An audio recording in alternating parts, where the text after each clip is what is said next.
Hello, my fellow IO psychology classmates. My name is Pablo Santibanez, and my presentation is on the stress of dishwashing. I'm starting off with a bit of a morbid quote because it illustrates some sentiments that uh, we as dishwashers may feel in the workplace, but the reality of that is quite different because we actually have to follow through and do our jobs.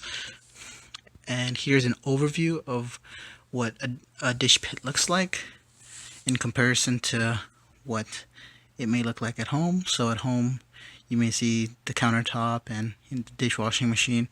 Here, you may see something like a cup rack, another rack where you can put everything else, and the dishwashing machine itself, as well as the sprayer. And these are just ideal conditions that one would want to keep their dish room at in order to ensure maximum, or not maximum, but optimal service capacity. So what the problem is that there's general work overload. There are lots of dishes to wash, and this can range from plates, utensils, to giant cooking vessels with food caked on them.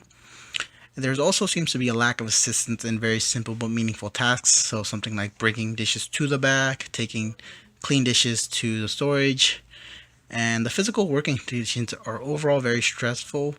There can be a lot of interpersonal stress between coworkers if there's a lack of assistance, and all these aspects can lead to general job dissatisfaction, lower levels of energy output, and to burnout, which will eventually lead to job withdrawal. And one note about job dissatisfaction and lower levels of energy output is that I've experienced sort of a feedback loop in this because I've seen where job dissatisfaction can lead to lower levels of energy output, and this can carry on to another employee where they are not putting the same energy. What Riggio has to say about organizational stress is that it's stress that results from presence of stressors in the workplace environment. This can arise from either the work role or work tasks.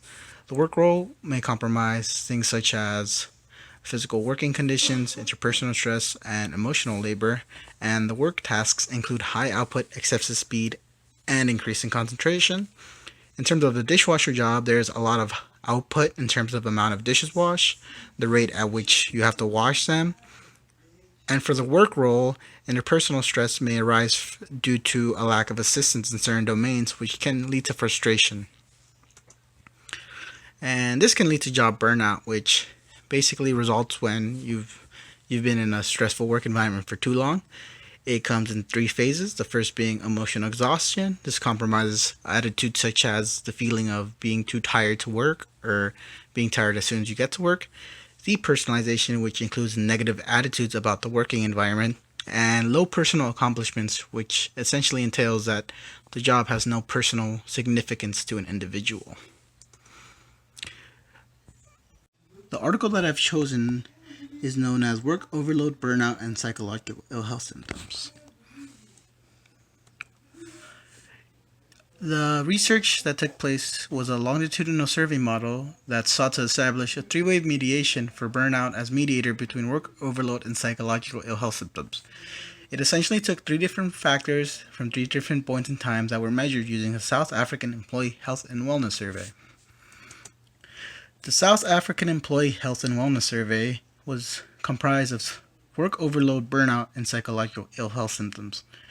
They were each measured by a certain number of items on a certain number scaled, and each had certain. The South African Employee Health and Wellness Survey had three different categories, the first being work overload, which was measured by 3 items on a 4-point scale where answers can vary from never to always. This was in regards to given workloads as well as time pressures/deadlines associated with them. Burnout was measured by 8 items on a 7-point scale, and similarly, answers varied from never to always. However, this one was divided into 2 categories known as cynicism and exhaustion, each of which contained 4 items. Exhaustion had anything to do with feeling tired about one's work, feeling tired whenever they get to work, anything of that sort, while cynicism dealt with any negative views that one had about one's job role. Psychological ill health was measured by 7 items on a 4-point scale, and the answers varied from never to very often. This was just anything in regards to feelings of psychological distress, mood swings, or any angry outbursts at the workplace. What it found is that work overload at T1 predicted burnout at T2, which then predicted psychological ill health at T3.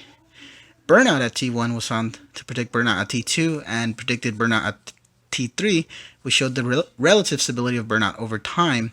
And as you can see right here, these were the exact hypotheses that they postulated, and each of which were confirmed.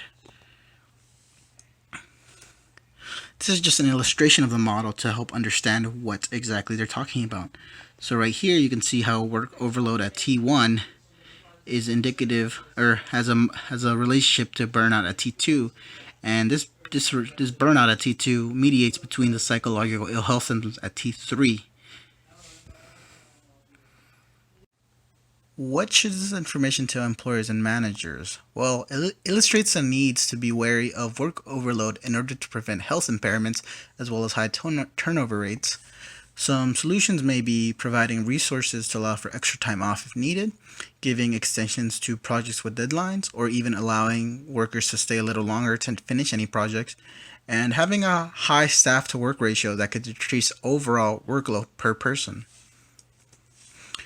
These solutions aren't necessarily part of what can help me in my problem, but I propose that we provide training that doesn't necessarily emphasize assisting the dishwasher as a main task, but in a way that makes it part of their own job.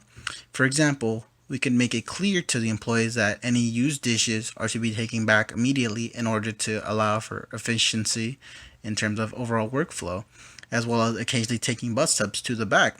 However, this would be different for bussers who often have a lot of downtime, because there would be a stronger emphasis in assisting the dishwasher. Thank you for watching my presentation, and here I've attached the reference to the article that I used.